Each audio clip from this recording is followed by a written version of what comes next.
The forested valley is already trembling with tension as the small clan of Australopithecus-like ancestors moves in tight formation through the dim undergrowth. The morning light barely filters through the tall canopy when the story begins. Their arms overflow with gathered figs, tubers, and bark strips, yet their eyes stay fixed on the ground. The trail is fresh.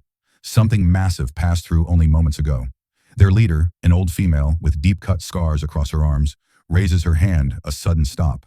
A warning. The clan freezes, huddled tightly, breath shallow. Ahead, deep gouges slash across the soil. A megafaunal giant, a forest rhino, still lingering, somewhere unseen. But food must be carried back to the ridge shelter before nightfall. Hunger presses like a physical force. Their ribs show it.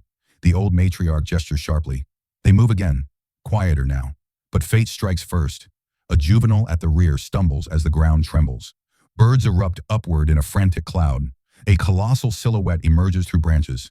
The forest rhino, horns sweeping like a living spear. There is no time to scatter. The matriarch lunges forward, slamming a heavy branch against a hollow log. A thunderous crack ripples outward, startling the beast long enough for the clan to flee. It charges, but its momentum sends it crashing into a fallen trunk, buying precious seconds. This is only the first twist of the day. The clan races through vines toward higher ground. The youngest cling to their mother's fur, while two males clutch crude stone flakes used for scraping roots, but now wielded as desperate weapons. They burst from the forest into a pocket of savanna, sun glaring down. Heat radiates off the grasses, but distance from the rhino is needed. They run until legs tremble, until the forest becomes a distant blur. At the savanna's edge, they drop to forage, ripping open termite mounds with rocks, licking at the protein-rich insects children calm. The wind cools. For a moment, survival feels possible, until the second twist strikes. The clouds shift. A deep vibration travels through the soil. The matriarch's head snaps up.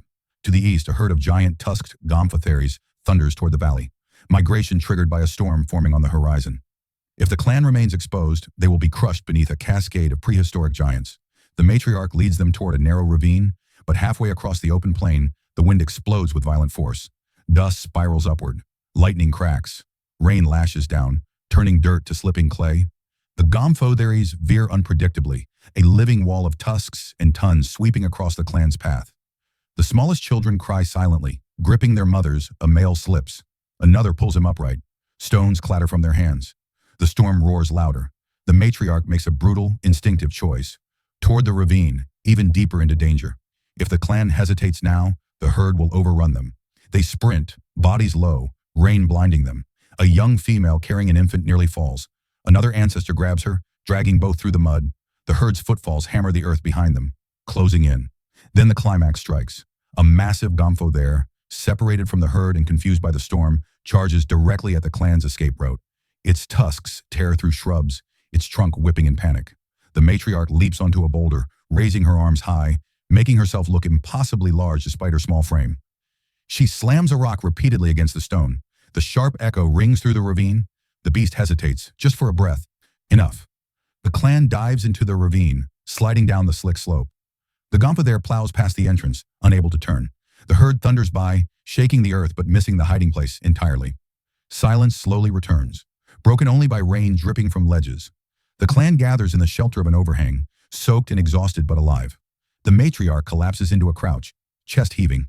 The young female offers the infant to her, letting the child press its tiny hand against the old one's scarred arm, a moment of unity, of renewal.